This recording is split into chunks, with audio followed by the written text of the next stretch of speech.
Merry Christmas, Mom. I'm sorry we can't be together this Christmas, but I hope this gift will be a bit of a substitute for that. There were many times over the years when Dad would read a particular story at Christmas, and he would always let us know when he was going to do it because he would come in and say, Charlotte, you need to bring tissues to church on Sunday. And we automatically knew that he was going to be reading Barrington Benny. So, Mom, you need to go grab some tissues, okay? I thought this was a good way to have Dad with us at Christmas, and since you can't make church this year, I thought it was especially good to make you feel like you still have your family and your friends, even though you aren't with them right now. Okay? So, have you got your tissues? Are you all ready? Okay, because here we go. Once upon a time, in a large forest, there lived a very furry bunny. He had one lop ear, a tiny black nose, and unusually shiny eyes. His name was Barrington Bunny. Barrington was not really a very handsome bunny. He was brown and speckled, and his ears didn't stand up right. But he could hop, and he was, as I have said, very furry. In a way, winter is fun for bunnies. After all, it gives them an opportunity to hop in the snow and then turn around and see where they have hopped. So in a way, winter was fun for Barrington. But in another way, winter made Barrington sad. For you see, winter marked the time where all of the animal families got together in their cozy homes to celebrate Christmas. He could hop, and he was very furry. But as far as Barrington knew, he was the only bunny in the forest. When Christmas Eve finally came, Barrington did not feel like going home all by himself. So he decided he would hop for a while in the clearing at the center of the forest. Hop, hop, hippity hop, Barrington made tracks in the fresh snow. Hop, hop, hippity hop, and then he cocked his head and looked back at the wonderful designs he had made. Bunnies, he thought to himself, can hop, and they are very warm too because of how furry they are. But Barrington really didn't know whether or not this was true of all bunnies, since he had never met another bunny. When it got too dark to see the tracks he was making, Barrington made up his mind to go home. On his way, however, he passed a large oak tree. High in the branches there was a great deal of excited chattering going on. Barrington looked up. It was a squirrel family. What a marvelous time they seemed to be having. "Hello, up there!" called Barrington. "Hello, down there," came the reply.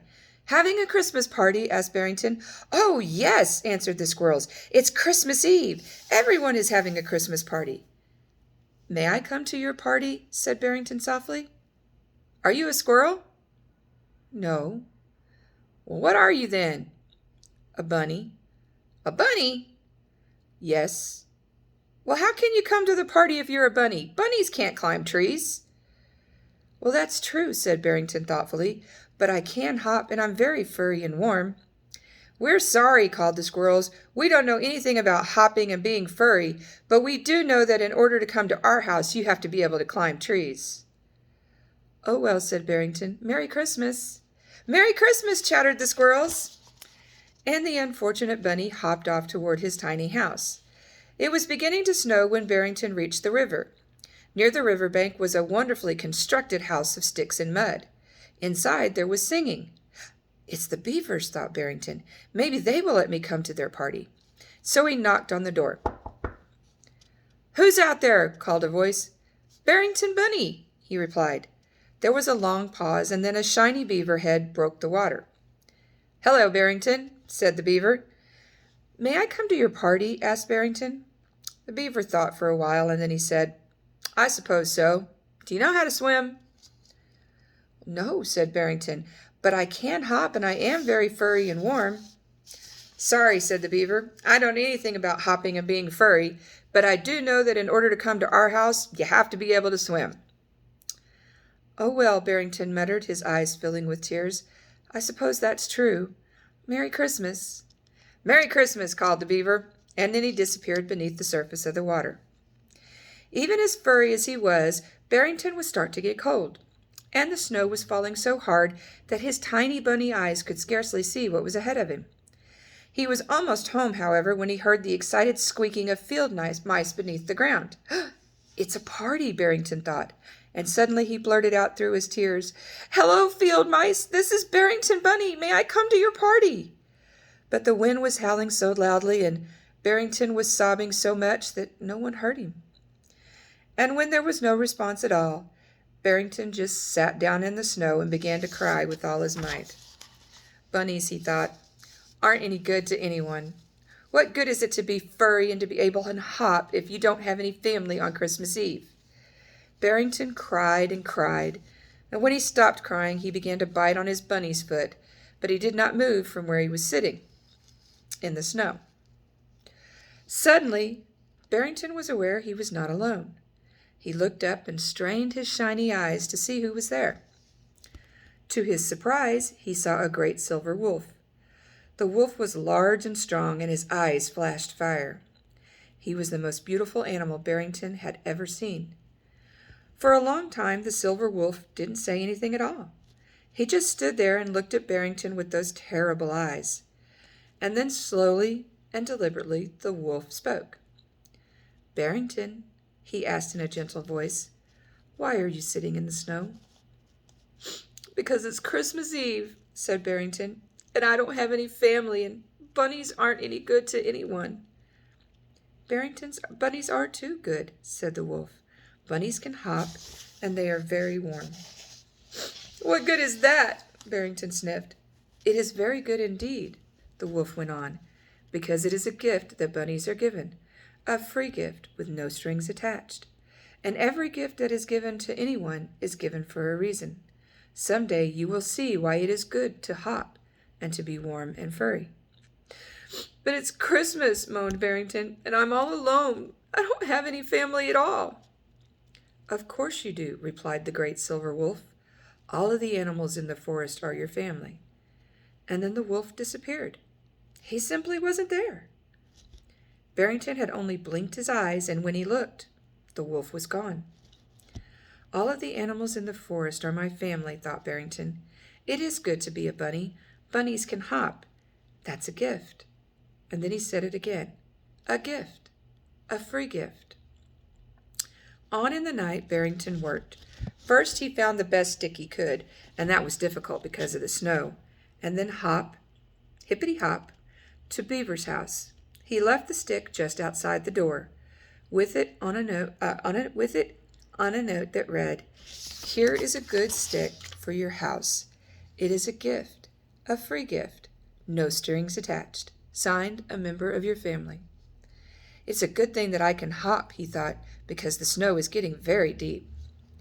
And then Barrington dug and dug. Soon he had gathered together enough dead leaves and grass to make the squirrel's nest warmer. Hop, hop, hippity-hop.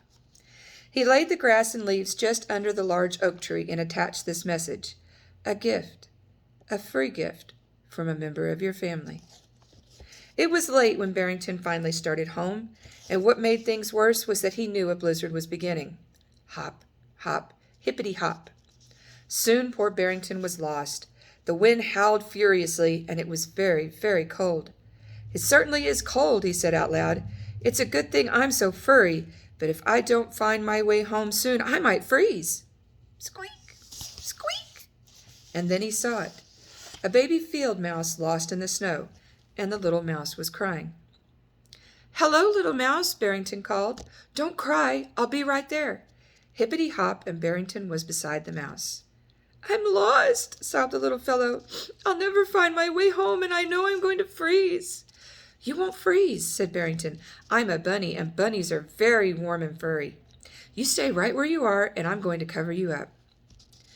Barrington lay on top of the little mouse and hugged him tight.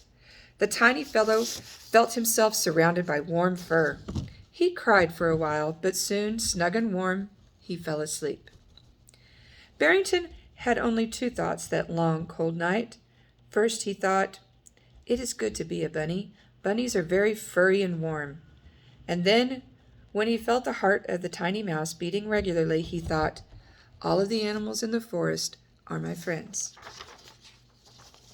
The next morning, the field mice found their little boy asleep in the snow, warm and snug, beneath the furry carcass of a dead bunny.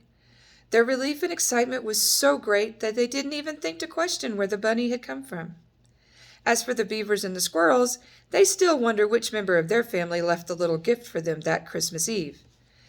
After the field mice had left, Barrington's frozen body simply lay in the snow.